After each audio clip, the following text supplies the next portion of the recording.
Bonsoir à tous, ravi de vous retrouver sur Canal 3 Bénin. Dans l'actualité ce soir, ouverture de la deuxième séance de travail de la première session ordinaire de la Commission nationale de concertation, de consultation et de négociation collective gouvernement-syndicat présidée par le ministre d'État Abdoulaye Biotchane. Plusieurs sujets sont au menu des échanges, notamment la cherté de la vie et le projet Arche. Les travaux se déroulent à la tour administrative de Cotonou. Dans un instant, vous suivrez le rapport du comité technique. Un titre également, offre de soulagement pour les vendeuses, commerçants et usagers du marché à Wangbo de Porte-Nouveau. Après des mois d'attente, le nouveau marché construit par le gouvernement a été officiellement inauguré par la ministre de l'Industrie et du Commerce. Les détails à suivre en cours de journal. Et puis toujours dans la ville capitale, le festival des masques de Porte-Nouveau a été officiellement lancé hier vendredi 2 août avec comme premier événement majeur le colloque scientifique international sur le thème « Sur les traces du vaudou dans les arts et cultures des sociétés post-esclavage ». Les détails en fin d'édition. À nouveau, bonsoir et bienvenue au journal. On démarre par cette bonne nouvelle. L'athlète béninoise Noélie Yarigo vient d'obtenir son billet pour les demi-finales des Jeux olympiques de Paris 2024 aux 800 mètres en athlétisme. La guéparde de la Pandjari est le troisième athlète béninois à faire son entrée en lice aux JO de Paris 2024. Elle était alignée dans la série 4 du 800 mètres avec 8 autres sprinteuses. À l'arrivée, elle termine troisième avec un chrono d'1 minute 59 secondes 68 tierces. Avec cette troisième place, elle est directement qualifiée pour les demi-finales du 800 mètres des Jeux olympiques de Paris 2024. Félicitations à elle en attendant la suite. Je l'annonçais tantôt, la deuxième séance de travail de la première session ordinaire de la Commission nationale de concertation, de consultation et de négociation collective gouvernement central et confédération syndicale du Bénin s'est tenue dans la journée d'hier vendredi à la tour administrative de Cotonou.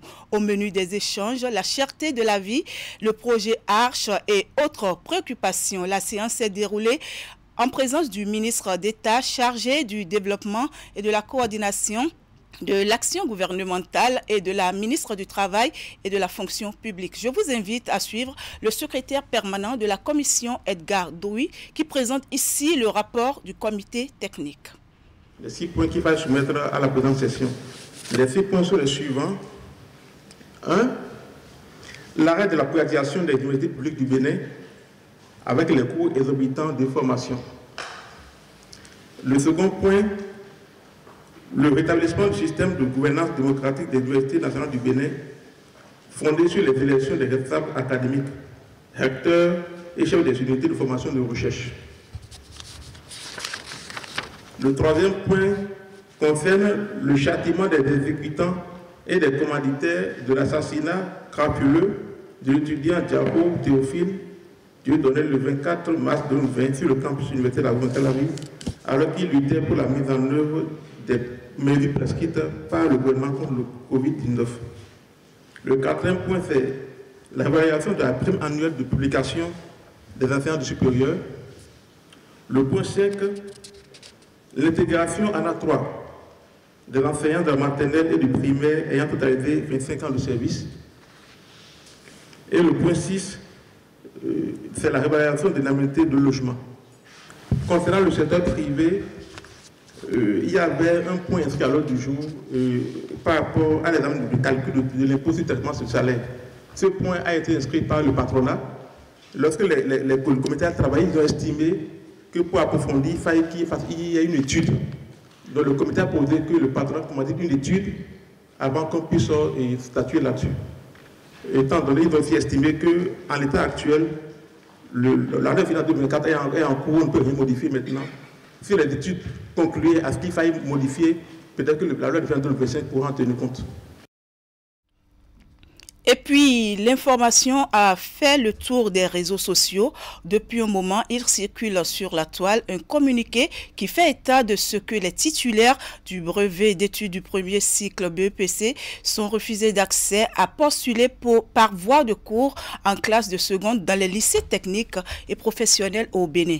Le ministère des enseignements secondaires, techniques et de la formation professionnelle s'inscrit en faux à ce sujet et apporte des clarifications à travers Jemima Akle-Kerekou, qui est la directrice de l'enseignement secondaire, technique et de la formation professionnelle. On l'écoute au micro de Florence Bossa et Simon Rolon. Nous sommes là pour porter clarification par rapport à un communiqué sur le concours portant entrée dans les lycées techniques professionnels. Il est circulé sur les réseaux sociaux que les titulaires du BEPC sont refusés d'accès pour postuler par voie de concours à la classe de seconde dans nos lycées techniques professionnels. Donc nous nous inscrivons en faux parce que si on prend 3 communiqués passés, les communiqués n'ont jamais changé. Il s'agit toujours des mêmes communiqués et sur 3 ans, 4 ans, cette obligation d'être titulaire du CAP a toujours été fait mention. C'est toujours exigé parce qu'au niveau des lycées techniques professionnels, nous avons 2 voies d'entrée. Nous avons la voie technologique et la voie professionnelle. Pour ceux qui accèdent à la voie technologique, ils peuvent continuer au niveau supérieur et continuer leurs études. Mais pour les voies professionnelles, c'est pour qu'ils exercent en même temps un métier. Donc c'est plus pointu et plus spécifique.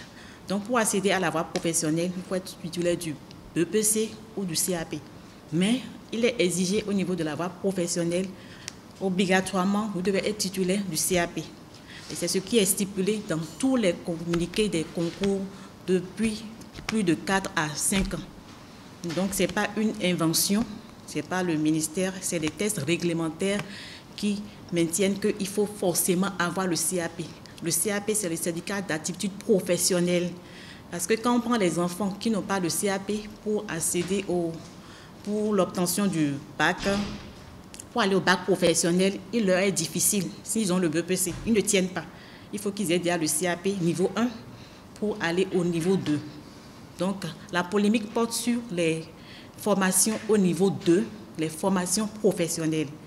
Il faut retenir que pour accéder à une formation professionnelle au niveau 2, il faut forcément être titulaire du CAP et ce sont les tests réglementaires qui exigent ça. Mais pour aller vers les voies technologiques ou les formations, on parle de bac F1, bac F2, qui sont des bacs technologiques qui ne nécessitent pas vraiment une compétence professionnelle, mais qui ne nécessitent pas une exigence au métier. Ceux-là, ils peuvent accéder avec leur BEPC tout simplement. Dans un tout autre registre créé en août 2004, l'Association internationale des femmes juges, chapitre Bénin, célèbre son 20e anniversaire d'existence. C'est dans ce cadre qu'elle organise à Cotonou un colloque sur le thème AIFJ Bénin, 20 ans de leadership dans la promotion et le renforcement de l'égalité des genres. Le lancement de cette rencontre a eu lieu hier vendredi en présence de plusieurs délégations régionales de femmes magistrats et surtout de plusieurs icônes de l'écosystème judiciaire du Bénin. Voici le compte-rendu de Hugo Vignibé et Jocelyn Barriga. C'est un véritable meeting des figures féminines de l'Office du juge de la sous-région ouest-africaine qui s'ouvre ici. Dans cette salle également, des présidents d'institutions judiciaires du Bénin, en exercice ou non. Et pour démarrer cette activité, quoi de plus solennel que d'honorer le drapeau national?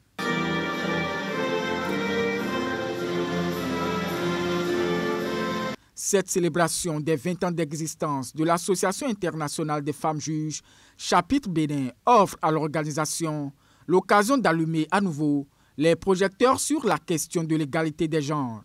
De vaillantes femmes magistrates béninoises, mues par les idéaux de l'association mère qui a été créée aux États-Unis, ont décidé avec une vision audacieuse de faire entendre la voix des femmes, en œuvrant donc à promouvoir une justice inclusive, une justice où les femmes exerçant les professions judiciaires ne sont pas victimes des stéréotypes.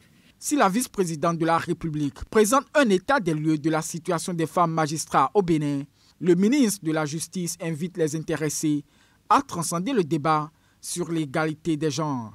C'est le cas de la magistrature où les femmes ont vu leur nombre croître ces dernières décennies au point de les amener à s'associer, se regrouper entre elles pour lutter contre les inégalités de genre, défendre les droits des enfants et défendre la pleine jouissance de leurs droits dans l'exercice de leur profession. Nous vivons une époque où les revendications traditionnelles et peut-être opportunes et légitimes d'égalité numérique, d'égalité des genres, sont tellement omniprésentes qu'elles peuvent faire perdre de vue la nécessité de se concentrer sur l'affirmation des différences enrichissantes. Au-delà de la question de l'égalité des genres, cet événement est aussi un rendez-vous de célébration de la femme. En témoigne le vibrant hommage à elle rendu ici. L'histoire du continent africain regorge de femmes qui, par leur bravoure, leur intelligence, leur force et leur intrépidité, ont montré et démontré combien elles ont autant de valeur que les hommes. La IFJB bénéficie de l'accompagnement de plusieurs partenaires, dont le plus important est l'ambassade des États-Unis au Bénin. La collaboration de l'Association internationale des femmes juges du Bénin avec l'ambassade des États-Unis a permis la réalisation de plusieurs projets, dont le financement de la participation des femmes juges du Bénin à diverses rencontres et à une formation à l'association internationale. L'événement a été marqué par la présentation d'un ouvrage de 144 pages sur les 20 ans de l'Association internationale des femmes juges du Bénin. Je vous le disais en début d'édition, les vendeuses, commerçants et usagers du marché à Ouangbo de Porto-Novo ont désormais le sourire aux lèvres. Après plusieurs mois d'attente, ils retrouvent leur marché totalement reconstruit par le gouvernement. L'ouverture officielle de ce lieu de commerce s'est déroulée dans la journée du vendredi en présence du ministre Alimatou Assouma, ministre de l'Industrie et du Commerce. Le reportage d'Emar Rodon. Cette coupure de ruban consacre la mise en service officielle du marché à Ouangbo de Porto-Novo. De par son design et son standing, ce marché rompt totalement avec ce qu'il était par le passé. Nous inaugurons aujourd'hui le marché d'Ouangbo, le troisième de cette série de 35 marchés modernes. Le marché d'Ouangbo comprend 200 étals, dont 164 étals primeurs, 16 poissonneries, 20 boucheries, sans oublier 17 boutiques et 4 restaurants.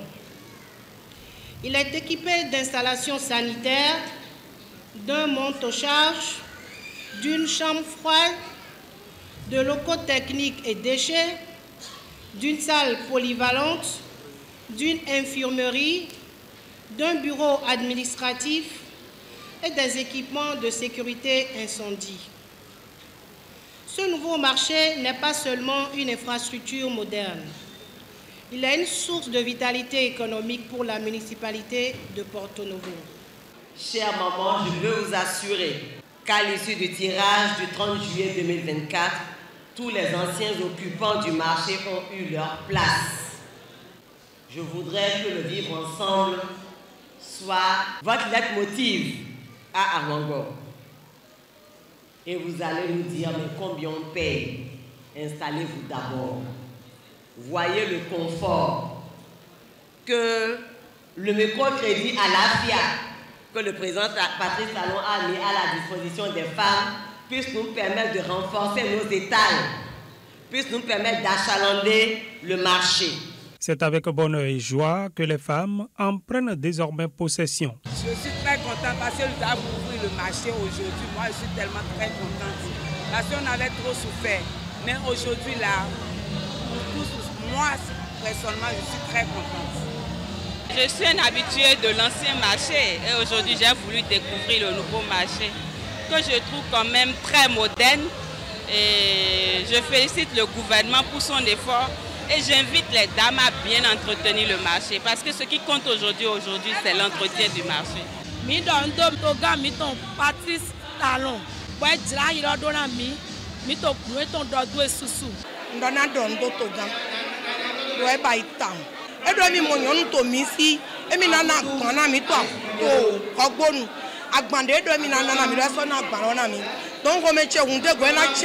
Le marché à Rwangbo est ouvert au public. Les Porto-Noviens se réjouissent de cet acquis et ont désormais les yeux tournés vers le marché Rwando, dont ils attendent fiévreusement l'achèvement des travaux.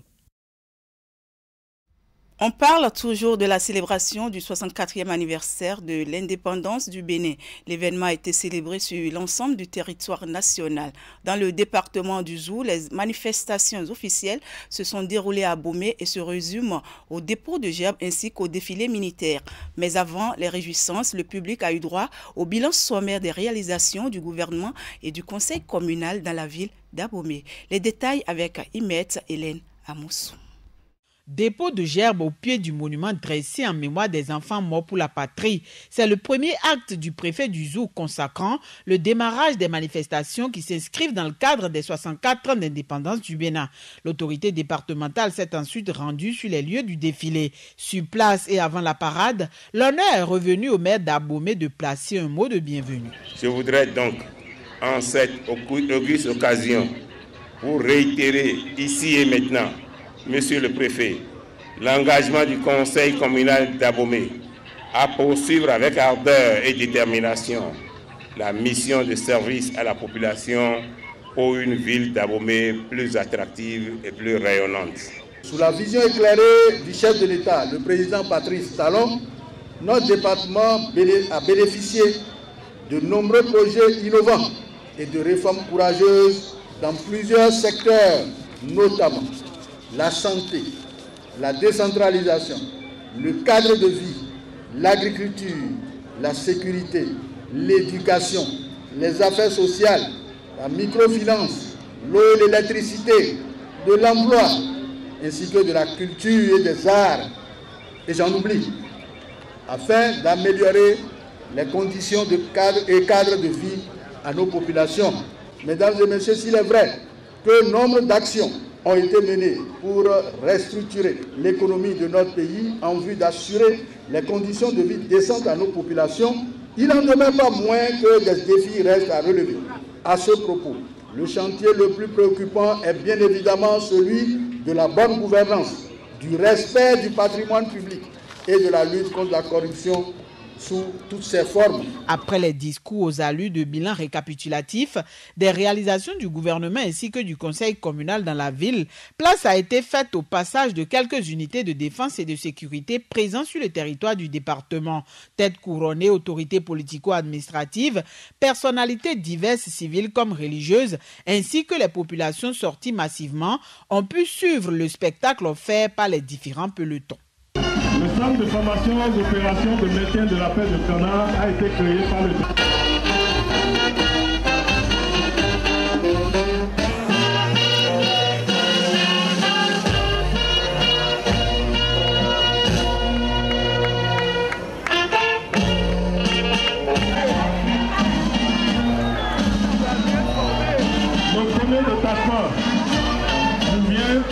Le défilé pédestre a été suivi de celui motorisé, des instants d'admiration et de fierté pour bon nombre de citoyens.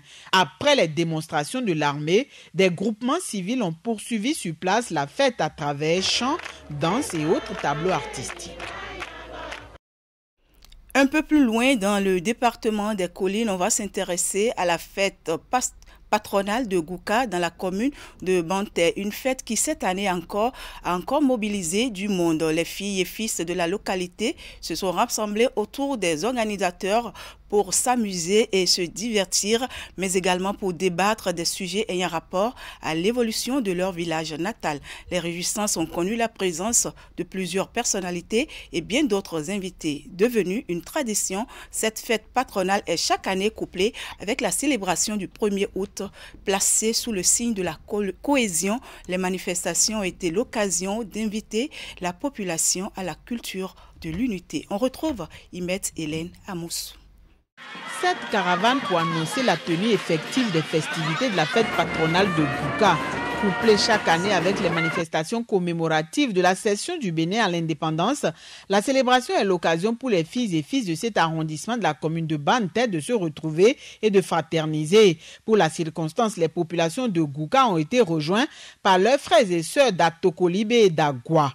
Grand moment de réjouissance, le rendez-vous est aussi celui choisi pour rappeler les avancées en termes de développement et réfléchir aux pistes sérieuses devant accentuer le progrès dans la communauté ainsi que le bien-être des populations.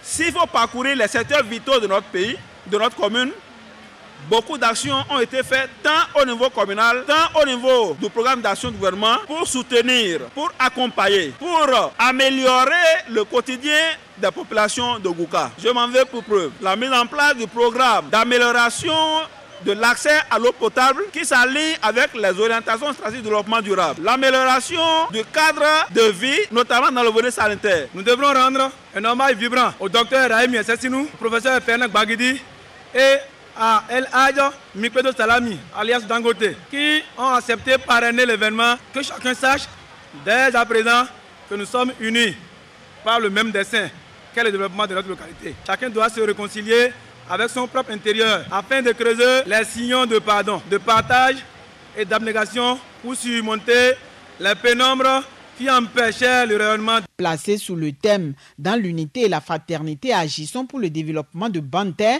l'occasion a été saisie pour une fois encore sensibiliser, conseiller et inciter les uns et les autres à la culture de l'amour du prochain ainsi que la paix. En effet, certaines situations malencontreuses ont laissé des plaies et des difficultés multiples auxquelles ces filles et fils tentent d'y faire face afin de retrouver l'unité et la cohésion sociale. Je voudrais demander aux personnalités religieuses et politiques, à la jeunesse, que la paix, l'amour divin et la cohésion sociale soient les seules valeurs à promouvoir de génération en génération dans notre commune. J'invite les cadres de notre commune, les intellectuels de notre commune, à travers leur talent et leur intelligence, quels qu'ils soient, à assumer leurs responsabilités, à cultiver et enseigner l'amour, la paix et à consolider la cohésion sociale par le biais de l'éthique et de la morale. À la suite de la phase protocolaire de la célébration, un match de football puis un géant concert ont été organisés. Des moments de brassage dont le but visé est de raviver le goût du vivre ensemble puis consolider la solidarité. Retour à Cotonou pour parler de la célébration du 1er août qui ne s'est pas seulement limitée aux manifestations officielles. Les curieux qui ont pris d'assaut le boulevard de la Marina ont eux également célébré la fête à leur manière. Ingrid Day et Henri Ganti ont fait un tour sur l'esplanade de l'Amazone pour vous faire vivre l'autre face de la fête. Voici le compte rendu.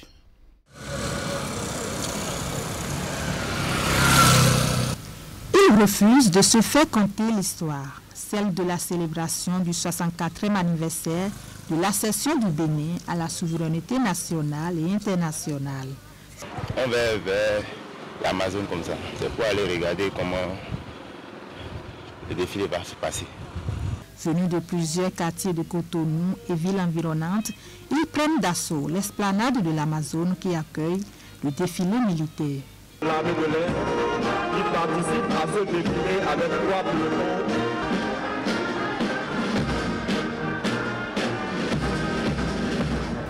Malgré leur carte d'invitation, tous les invités n'ont pas eu la chance de suivre le défilé militaire tant attendu. Certains évoquent des raisons de retard.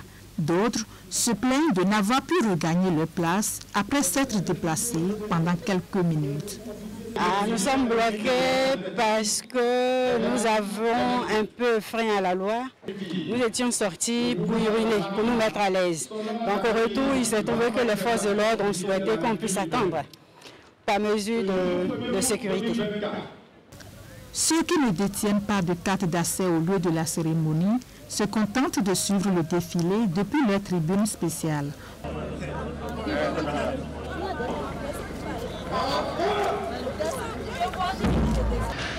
J'ai vu le président, il était bien habillé, c'est bon. Ils ont bien fait le défilé. J'ai l'honneur de venir voir la statue et le président de la République. J'ai jamais vu ça passer, mais j'ai vu aujourd'hui. Par rapport à ce que je viens de voir, vraiment je suis fier. Je suis fier par rapport à beaucoup de choses. Par exemple, ce que je vois en l'air là, ça me fait beaucoup plaisir. Mais Amazon, hein, ou bien c'est lui Amazon, non? Parce qu'il y a deux qualités que je ne maîtrise pas bien. La vie est très libre ici. Hein, c'est très libre, tu sors librement. Pendant que les autorités se délectent de la revue des troupes, d'autres se réjouissent des moments de distraction qui leur sont offerts à l'occasion.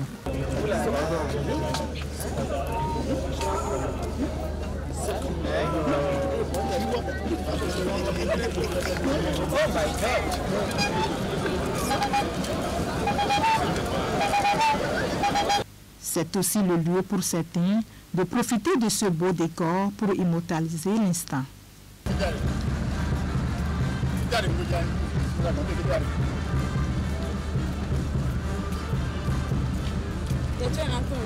La célébration de la fête nationale est aussi l'occasion pour bien d'autres personnes de se faire des économies.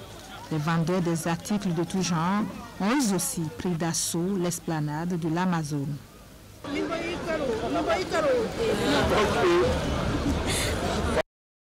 Une belle fête, en tout cas. Merci à Ingrid Day pour ce reportage. Et pour mettre fin à cette édition, nous repartons dans la ville capitale pour parler du Festival des masques de Porto Novo. Ce grand rendez-vous artistique et culturel qui a ouvert ses portes depuis hier vendredi 2 août.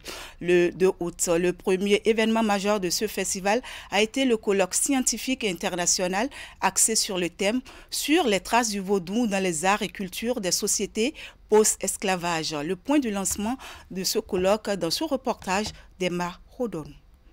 C'est le volet intellectuel de la première édition du Festival des masques de Porto Novo, né sur les cendres du Festival international de Porto Novo. Il s'agit ici, pour les participants à ce colloque, d'analyser les conséquences de l'esclavage dans la propagation du vaudou dans les sociétés post-esclavage, et cela dans une perspective interdisciplinaire. Pour faire suite au Vaudou Days, le gouvernement de la République du Bénin organise un colloque scientifique international et pluridisciplinaire qui porte sur le thème « Les traces du vaudou dans les arts et cultures des sociétés post-esclavage ».